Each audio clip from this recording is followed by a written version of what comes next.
Hello, good evening and welcome to Daily Politics live on Trust TV. This is of course your hub for everything politics, policy and governance.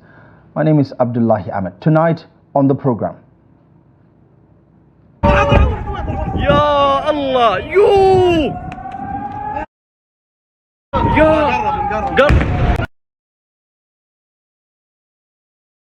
The Middle East is on high alert as Iran retaliates following Israel's successive strikes on Hezbollah forces, pushing the already fragile peace to the very edge.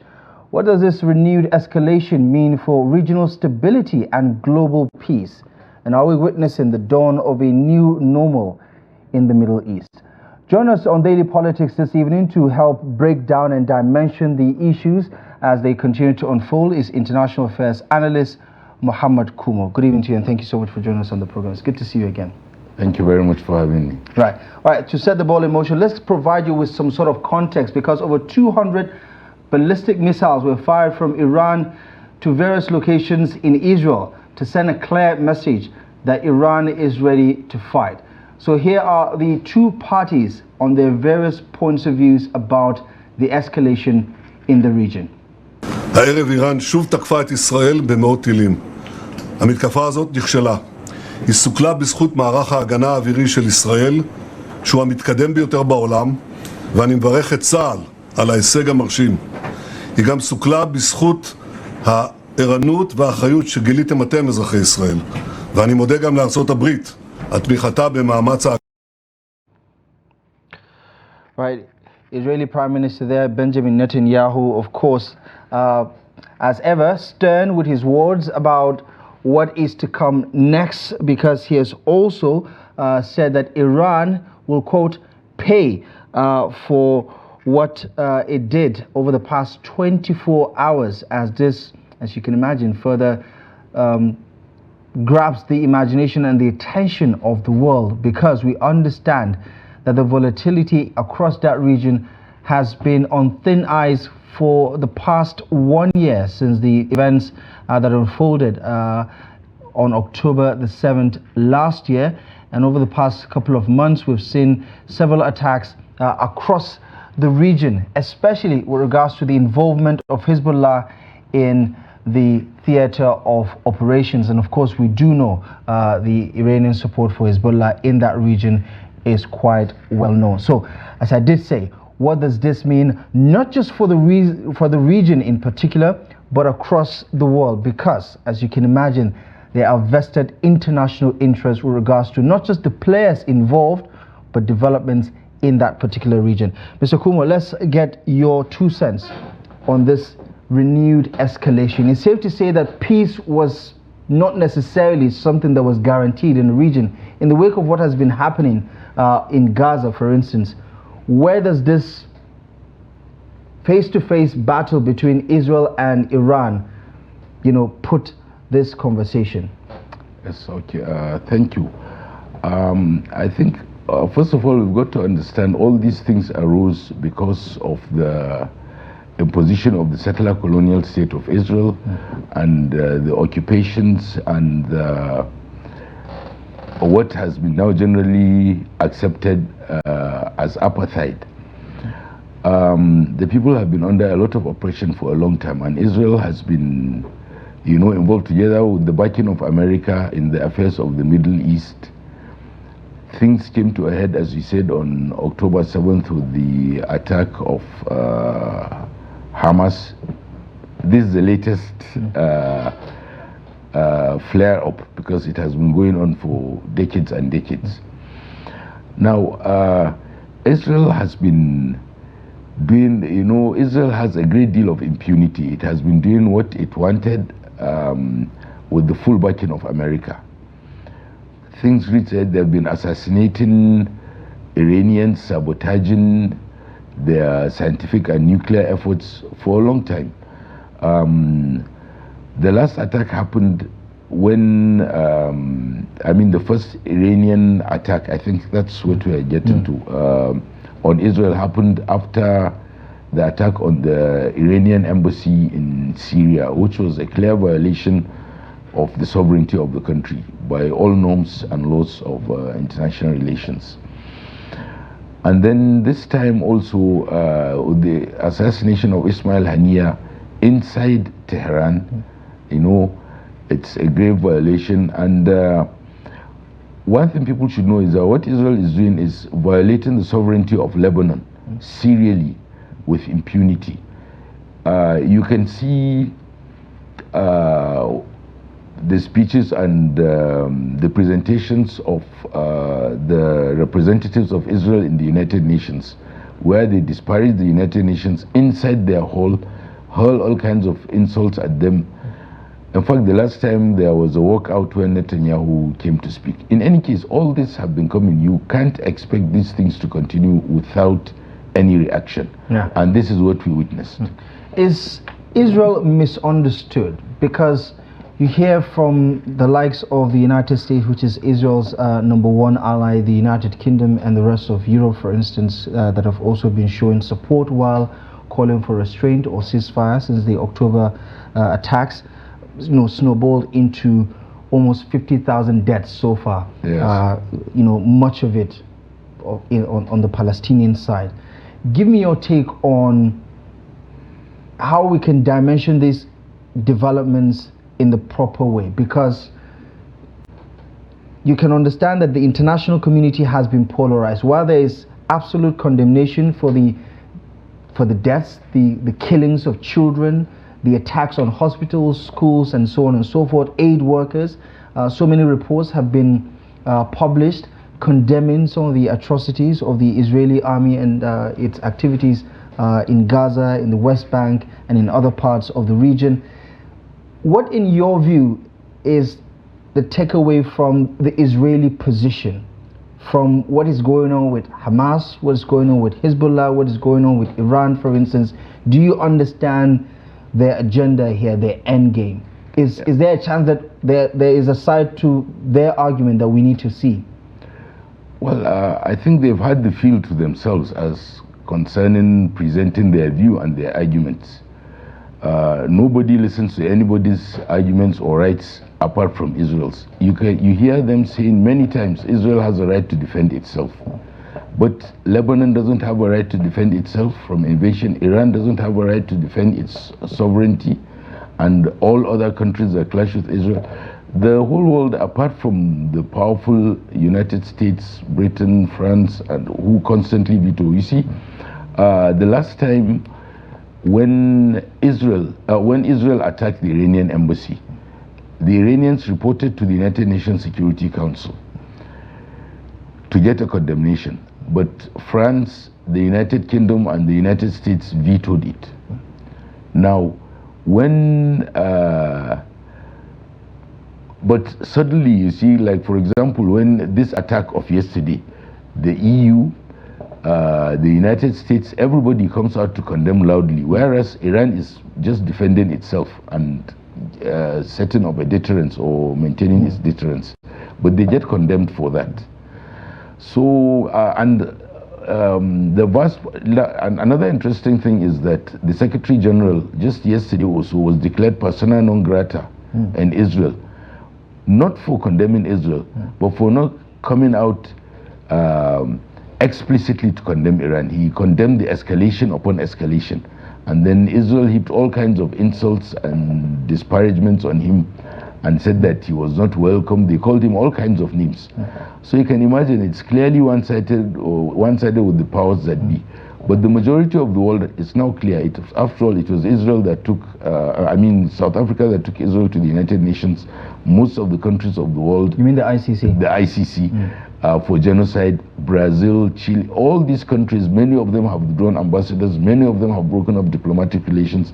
So Israel is just being propped up by the very, very powerful United States. Is this a purely perspective thing?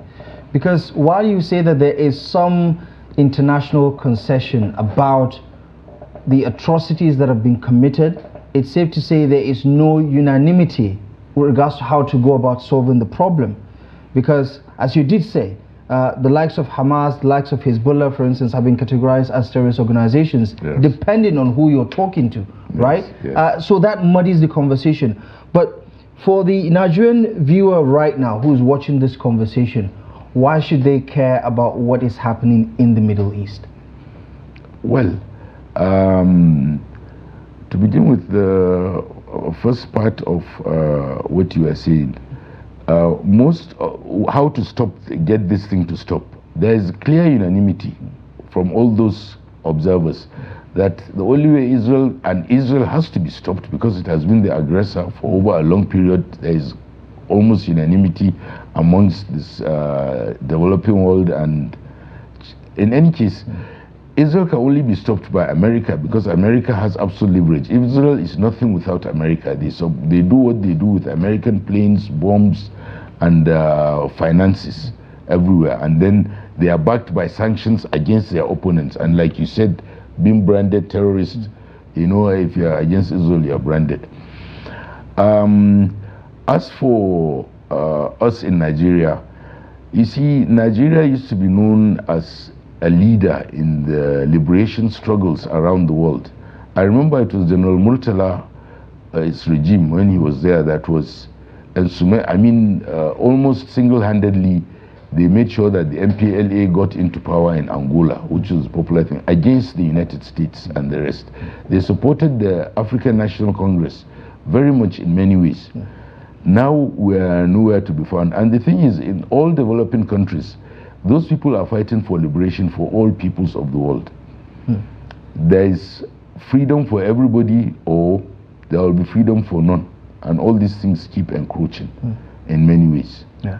Okay, let's talk about the Iranian position about why it decided to attack Israel in such a significant manner. It is saying that this attack was necessary. Its envoy to the United Nations said on Wednesday that Iran's missile attack on Israel was a, quote, necessary and proportionate response to Israel's aggressive acts in the Middle East over the past few months, according to his envoy.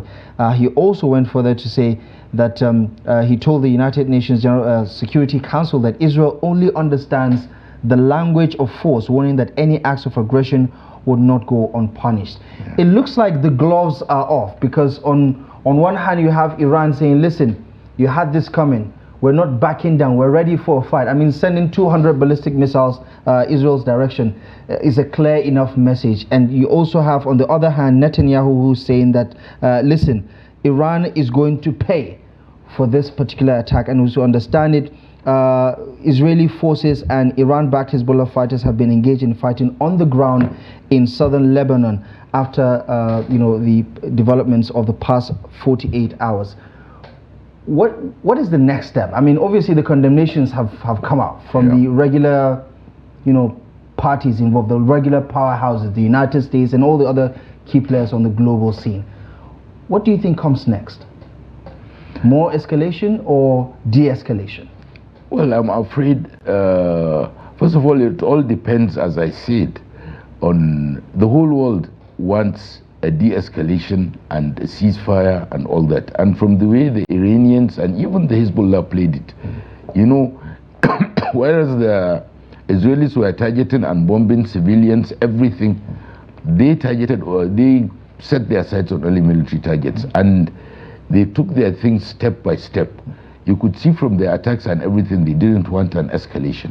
In fact, Israel has been goading Iran to get into the fight for a long time so that it could involve the United States, and in its view, it could remove Iran from the equation.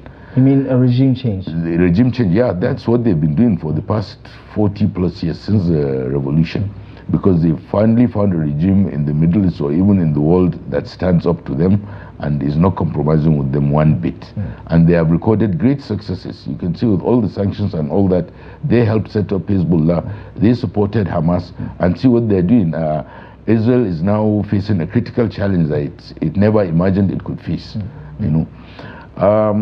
The only way, your question was how to... Yeah, what comes next? What comes next? Escalation or de-escalation? What comes next largely depends on, you can see the Iranians and the Lebanese and everybody in the Middle East wants a de-escalation, save Israel, who is the tail wagging the American dog.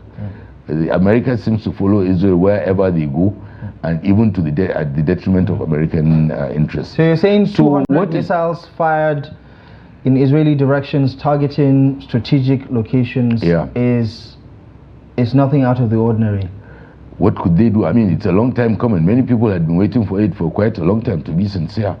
Many of their supporters and the observers had been asking when will Iran retaliate. So they really took their time and they were level-headed about it.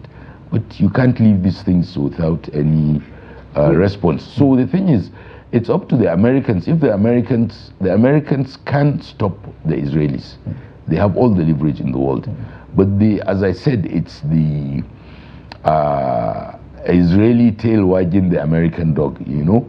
Figure what I mean. Are you saying Israel is out of control and yeah, there's no stopping it? It's got a license for impunity. It's very clear. You can see them castigating and disparaging the Secretary General of the United Nations. You can see the behavior of Netanyahu in the United Nations. You could see what he's doing. And their ambassador, they insult the United Nations and do everything. In fact, he ordered the attack on Lebanon, a sovereign country which is recognized, has ambassadors from all countries in the world. He gave the order inside the United Nations. They keep saying, they're attacking terrorist organizations like Hezbollah, for instance, from their perspective, and they are just neutralizing their enemy. Whatever, regardless of the location. You see, in international law, you have to deal with the country. If there are terrorists there, you tell them, go and bring the terrorists and hand them over to us, and you go and do arbitration. You don't just go and bomb simply because you have power.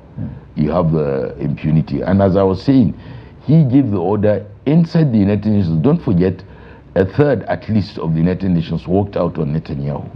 And they have been calling for them to de-escalate for a very long time. Why do you think that didn't matter? Because we saw some very strong, passionate appeals from African countries, Asian countries, European countries, North American countries. It was quite a consensus at the 74th General Assembly, or 79th, I beg your pardon, 79th General, United Nations General Assembly, where the positions were quite clear. Yeah. There has to be a ceasefire, the atrocities has to come to an end. However, what we're seeing in reality has no bearing whatsoever with the messaging.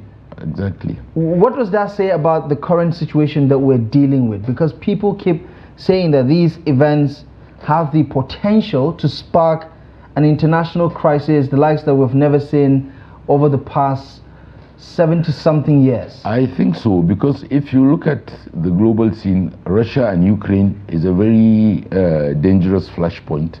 You have the raging one in the Middle East that sent the Ukrainian-Russian issue into the back burner. There is the Taiwan-China thing that could get out of hand at any moment because China says it must have back Taiwan. Taiwan is defending with the help of America. Going back to the Israeli, they have an unparalleled license, impunity that I don't know anybody who has had that previously. They have a right to defend themselves. They call it defend, but nobody else has a right to defend against them. You see, this reminds me, when the Americans went into Vietnam, they did many things of this kind of nature. They thought they had all the power. They bombed even neighboring countries, like I think it's Laos or Thailand, with napalm, carpet bombing, so that they would smoke out the guerrillas. They went into other countries, not Vietnam. They did all kinds of things. And an American general, the Air Force chief or something, once said, you go and tell those Vietnamese that if they don't behave themselves, we're going to bomb them back to the Stone Ages. In the end, America ran out, Bashir, as they say. But then I remember I was reading a book by Mohammed. He's a very well-known journalist in the Middle East of the Al-Ahram. There was an incident with President Nasser in the early 60s, I think, and he was good friends with Chu Enlai, who was the premier of China. So Chu Enlai had told Nasser that time the Americans hadn't come in full force, but they were preparing to come into Vietnam, and they thought they had everything, they were going to deal with them.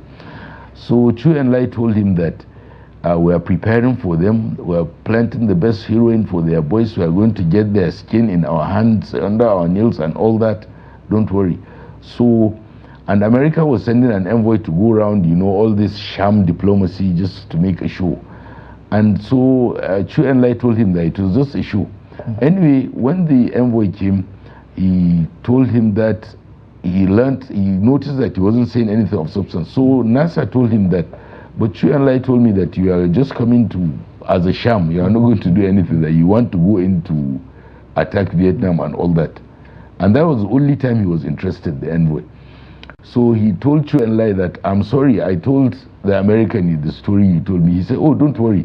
You know, they're like small children. Once they make up their mind to do something, they never go back. They don't see reason. So I think maybe it's the same thing playing out. Yeah.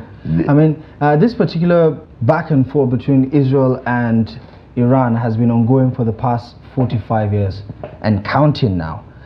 We talk about the region that has known this type of volatility for as long as we can remember. I can't remember the last time the Middle East was peaceful for a decade, right? Yeah. They've been dealing with this particular type of scenario for quite some time now.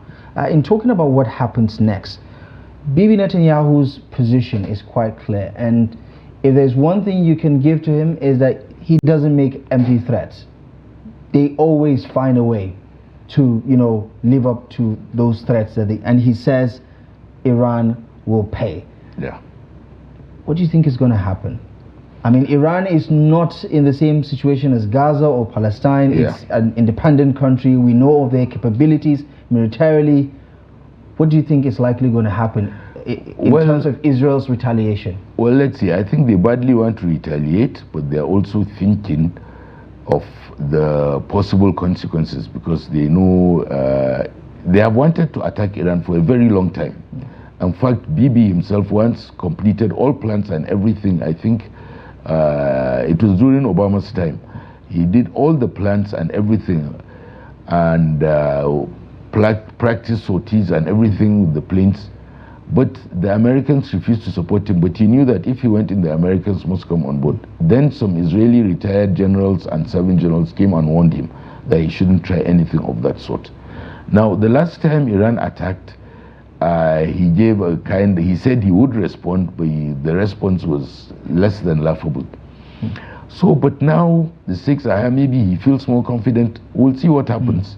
So it depends on him. One cannot say for sure, but the prospects are grim. Yeah.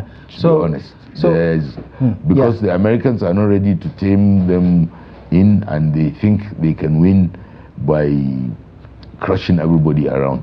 I mean, I don't. Do you get a sense that America thinks Israel is being a bully here, or Israel is a victim of hate and unfair aggression from its neighbors? Well, we don't know what all we know is that America always supports Israel. All the morality, the due process, the international, rules-based international order, unconditional support. That's the one thing we know about America and the West and Israel. So whatever they do, they commit, they have a right to self-defense, and they have a right to aggression. So you think it's do you think it's going to be conventional military attacks? Do you think it's going to be economic attacks with more sanctions and things like that? Or you think it could be the N-word, the nuclear attack? Because we know of Israel's nuclear capabilities. We know of the 2014 Iran deal, which is to deter them from having access to, or at least allowing Iran to develop its own nuclear program. What is the best case scenario and worst case scenario in your view from your reading of the developments? Well, I think Israel will go all out, but we're going to see tanks, we're going to see boots on the ground. What I mean is that Israel will do all it thinks it can do and get away with to further, and then it will take some risks. But then, when dealing with Iran, it has been demonstrated that Israel has a lot of trepidation, and also the United States and the other powers, they know that Iran is not a pushover by any means. And Iran has made alliances with Russia, and they know how to bring in, show that it's... You think Russia will be involved? Well, at least they are supporting the other side. They are seriously pissed off with the Israelis and all that, and it's in their own interest that, like for example, Syria doesn't fall, and Iran doesn't perish and all that, because they are fighting their own side, you understand. So many things come into play, and you find that a short period might be a very long time. Right. Just before we go, on a scale of 1 to 10, how worried are you about an all-out escalation? It's more likely than not. Let me put it out that way. I think. So you put it at 5, 6, or 7? 6, 7. Right. The threat is It's more likely than not. Right. Okay. We're going to keep monitoring this development, because the past 48 hours has been dramatic, to say the least. Over 180, according to U.S. and Israeli sources, even though Israel says it has successfully deterred some of those ballistic missiles from creating the damage it intended to have on some of its infrastructure. Iran says, listen, this message is clear, it is concise, and of course it is proportionate, given the aggression that Iran says Israel has perpetrated over the past couple of months with attacks in Iran and in Lebanon. We're going to have to leave it here for now. Mohammed Kumo, International Affairs Analyst, thank you so much for joining us on the conversation, and we do hope to circle back as this issue continues to develop. Thank you so much for joining us on Daily Politics. Thank you very much. It's always a pleasure. Okay, coming up ahead after the break, we take a look at developments within the polity, as Labour Party's presidential candidate in the 2023 elections has quite the stern message with regards to what is happening in Nigeria, because he talks about state capture and bringing an end to the crippling hardship in Nigeria. More about his thoughts and what it means for Nigeria and Nigerians after the break.